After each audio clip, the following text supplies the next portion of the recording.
when people analyze a stock, a lot of them look at quantitative metrics such as PE ratio, return on equity, debt to asset ratio, etc.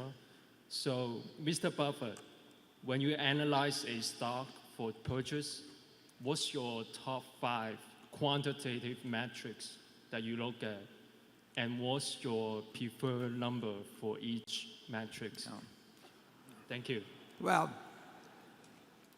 we're looking at quantitative and qualitative. We aren't looking at the aspects of a stock. We're looking at the aspects of a business. It's very important to have that mindset that we are buying businesses, whether we're buying 100 shares of something or whether we're buying the entire company.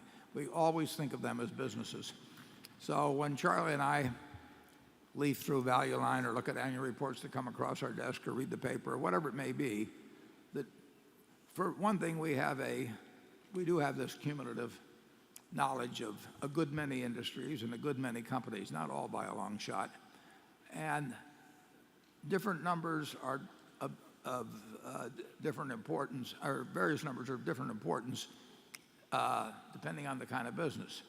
I mean, if you were a basketball coach, you would, if you were walking down the street and some guy comes up that's 5'4" and says, you ought to sign me up because you ought to see me handle the ball, you would probably have a certain prejudice against it, but there might be one player out there that it made sense on. But on balance, we would say, well, good luck, son, but we're looking for 7-footers, and then if we find 7-footers, we have to worry about whether we can get them halfway coordinated and keep them in school and a few things like that. But we see certain things that shout out to us, look further or think further. And over the years, we've accumulated this background of knowledge on various kinds of businesses. And we also have come up with the conclusion that we can't make an intelligent analysis about all kinds of businesses. And then usually some little fact slips into view that causes us to rethink something. It was mentioned how I got the idea about buying the Bank of America or making an offer to Bank of America on a preferred stock when I was in the bathtub, which is true. But the bathtub really was not the key factor. The truth is, I read a book more than 50 years ago called Biography of a Bank. It was a great book, and about APG and the history of the bank. And I have followed the Bank of America, and I've followed other banks, for 50 years. Charlie and I have bought banks.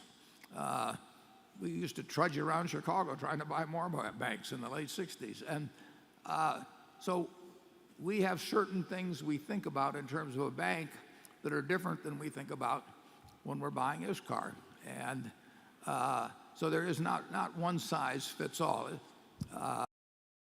We think about when we're buying an insurance company. There's certain things we think about when we're buying a company dependent upon brands. Some brands travel very well, Coca-Cola being a terrific example, and some brands don't travel. And we just keep learning about things like that. And then every now and then we find some opportunity. The Bank of America, whenever it was in 2011, was subject to a lot of rumors, terrible. I mean, lots of big short interest.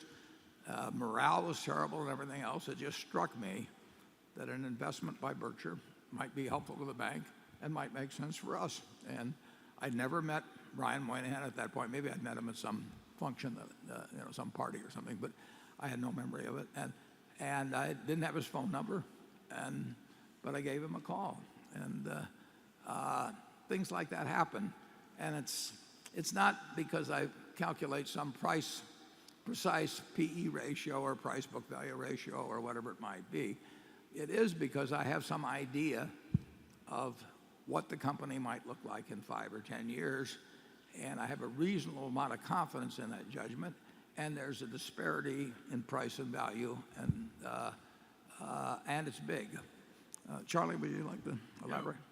We don't know how to buy stocks just by looking at financial figures and making judgments based on ratios. We may be influenced a little by some of that data, but we need to know more about how the company actually functions. And anything a computer could be functioned to do in terms of screening, I know I never do it. Do you use a computer to screen anything? No, I don't know how to. No.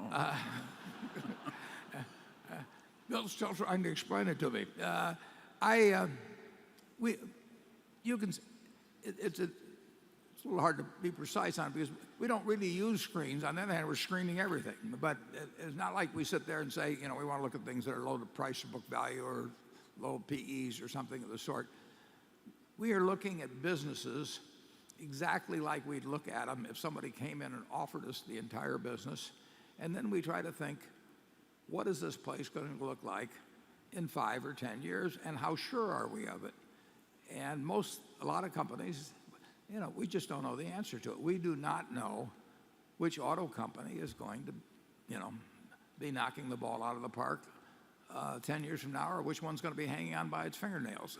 We've watched the auto business for 50 years. It's a very interesting business, but we don't know how to foresee the future well enough on something like that. We think that the Burlington Northern will have a competitive advantage 15 years from now with a high degree of competence. We would never have that degree of competence about Apple, no matter what their financial statement showed. No. It's too hard. Yeah, we don't know about an oil company 10 years from now, in terms of what the product will be selling for or anything. But I would say we're virtually 100% confident about a Burlington Northern or a Geico or some other companies that I won't name. People with very high IQs who are good at math naturally look for a system where they can just look at the math and know what security to buy. It's not that easy. You really have to understand the company and its competitive position and the reasons why its competitive position is what it is. And that is often not disclosed by the math. Yeah.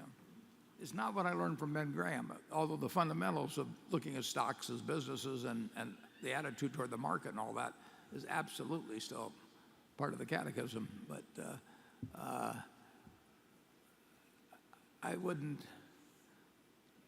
don't know exactly how I would manage money if I was just trying to do it by the numbers that You do it poorly. that takes care of that.